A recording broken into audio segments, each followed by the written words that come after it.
At syempre, ito naman pag-usapan natin.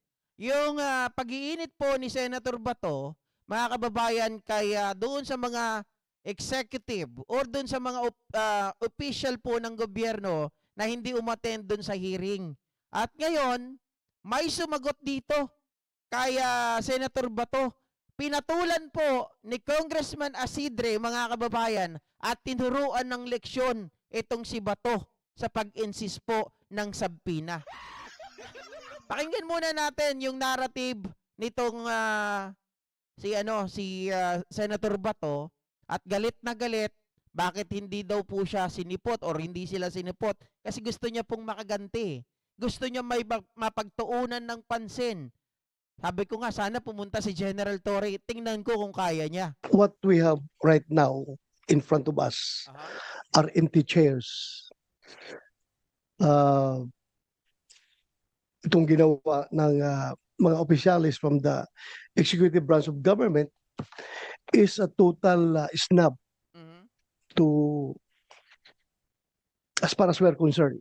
And ito'y tahasang pagbaliwala sa doktrina ng checks and balances ng ating gobyerno. Kung ayaw na mag-attend ng hearing, ibig sabihin, ayaw na nilang magpapacheck sa atin na co-equal branch of government. So what will happen to this? Pag tuluyang ganito ang mangyayari is, I think we are now on the verge of a constitutional crisis kapag tuluyan nilang isnab yung ating imbitasyon. Wala na mangyari. Wala na respetuhan ito sa isang kapwa co-equal branch of government. So, Madam Chair, I would like to move that we issue subpoena to these government officials to require their presence in the next hearing.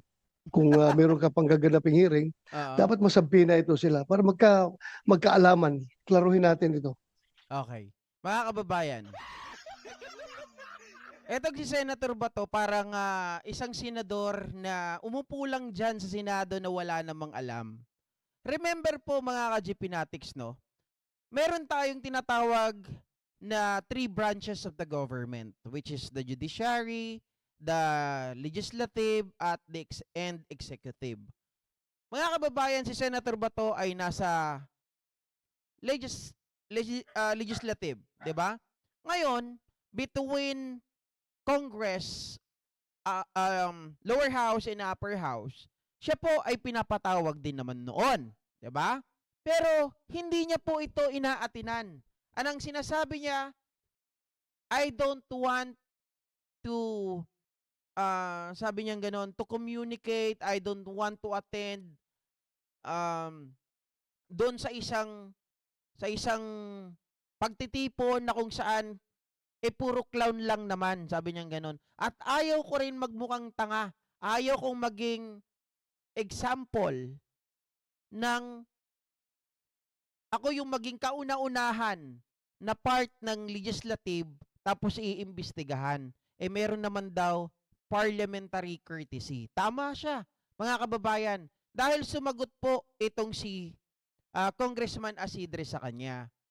Ang sabi ni Congressman Asidre, mga kababayan, etong si Senator Bato, maging ito pong si Attorney Claire Castro ay sinabihan din po talaga si Senator Bato.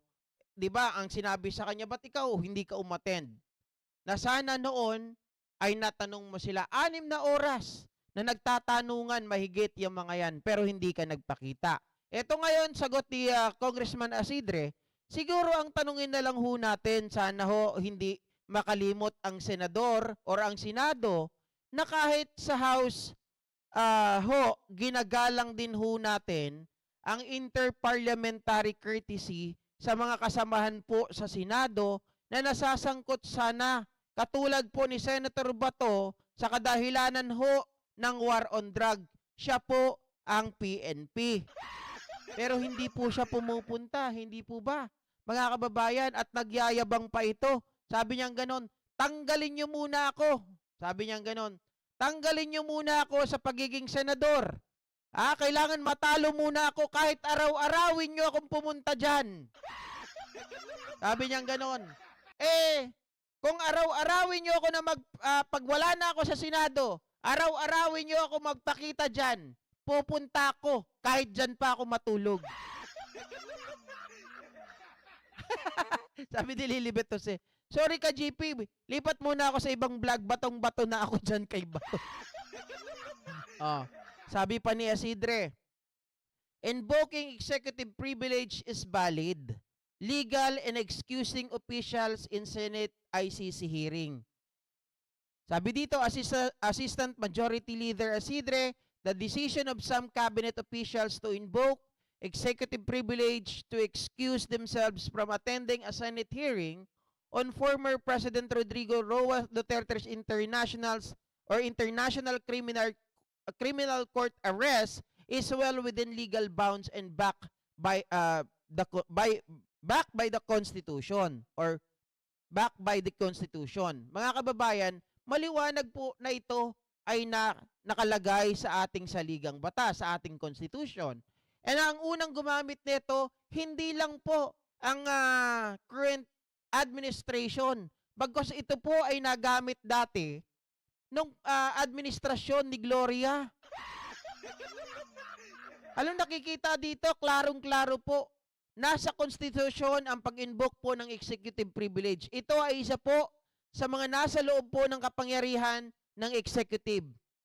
Diba? Mga ka-GPnatics, ang maliwanag na nakikita natin dito, kaya nagagalit itong si Senator Bato, wala po siyang mapagtuunan, wala siyang mapagbalingan ng kanyang sama ng loob. Diba? Pero mga ka-GPnatics, tandaan mo, Senator Bato, ikaw ay senador. Dapat wag mo rin pilitin ang mga taong ayaw umattend kung ikaw nga hindi pinilit eh. Diba? Michael Pangan, Sir GP, pogi ka raw, bagay sa'yo bigote mo. Peke naman yung bigote ko.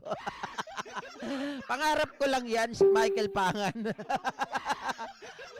Sabi pa rito, mga kababayan, several cabinet officials keep the Senate hearing led by Senator Amy Marcos regarding the circumstances surrounding the arrest of Duterte, where Executive Secretary Lucas Bersamin invoked executive privilege. Tire-respeto po natin yan. Hindi lang ho ngayong panahon ni Presidente Marcos, ngunit sa mga naunahong presidente, kahit dating Pangulong Duterte, nagkaroon na ng pagkakataon dati na pinigilan niya ang kanyang mga gabinete, miyembro ng gabinete at mga opisyales ng ehekutibo na humarap sa Senado. Naku naman pala, hindi lang pala kay Gloria, mga kababayan, pati pala kay Digong nagamit yan. He stressed that the invocation of this privilege is neither new nor controversial and has precedent in previous administration. Hindi ko alam kung tan-GA lang ba itong si Senator Bato o talagang dala po yan ang galit niya. Diba? Halatang ito, kung siya po ay tan-GA, ibig sabihin, hindi niya po ginagawa talaga yung trabaho niya. Kasi wala siyang due diligence to ask himself, tama ba yung pinagagawa ko o nanggigigil lang talaga ako kasi hindi kami makagante. Lagi na lang kami. Yan po ang nararapat at ginagalang ho natin ang pananaw ng ating executive, ng ating presidente at Malacanang. Isidre also pointed the House own practice of respecting interparliamentary courtesy. Ayon. Yan na nga yung sinabi ko kanina. Siguro tanungin na lang ho natin ang Senado, si Senator Bato.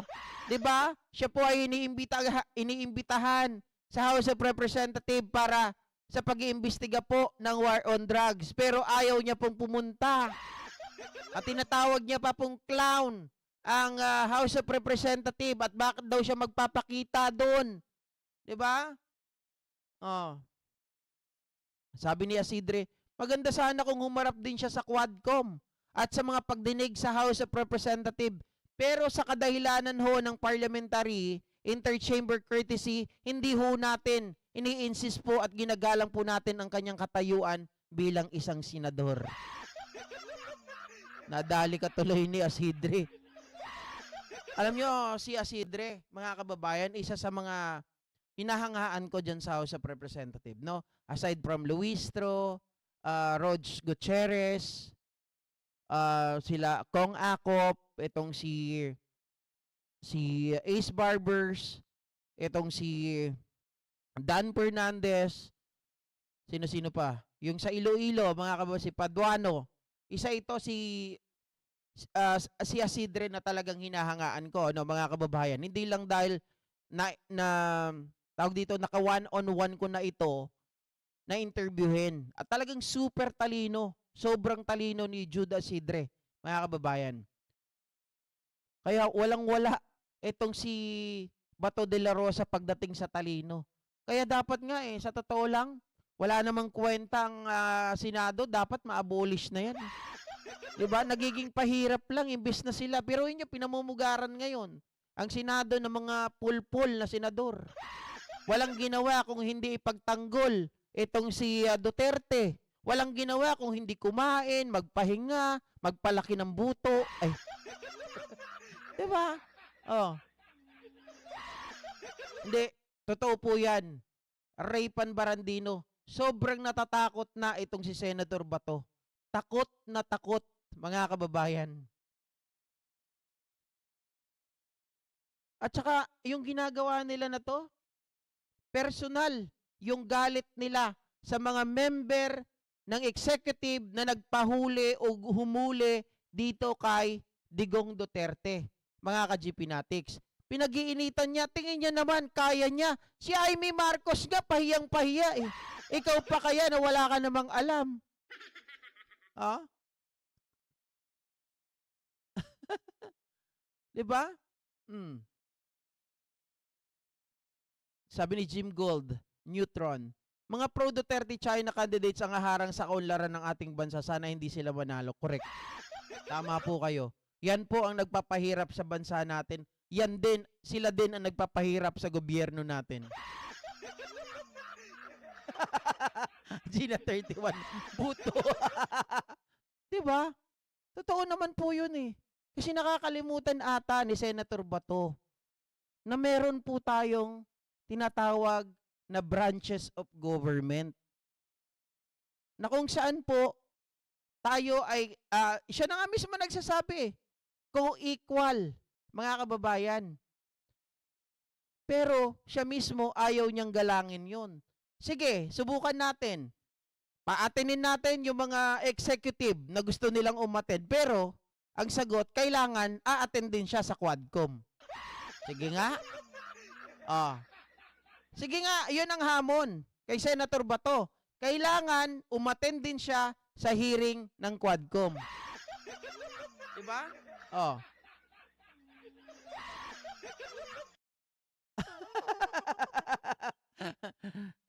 Meron nakapasok na mga DD sheet at idiotertes. Anyway, hindi ko na paglalaanan ng oras yung mga argumento yung wala namang kapararakan. Hindi nyo pa ba nakikita si Elisa? Mga loko-loko. Mga kababayan, hanggang dito na lamang at magandang gabi po muli sa inyong lahat. At ako po ay syempre may gagawin pa at pinasadahan ko lamang po ang 3 topic na ito. Baka makalimutan ko pa at baka mapanis pa bukas. Maraming salamat po muli sa inyong lahat, mga kababayan. Magandang gabi. See ya, buyers.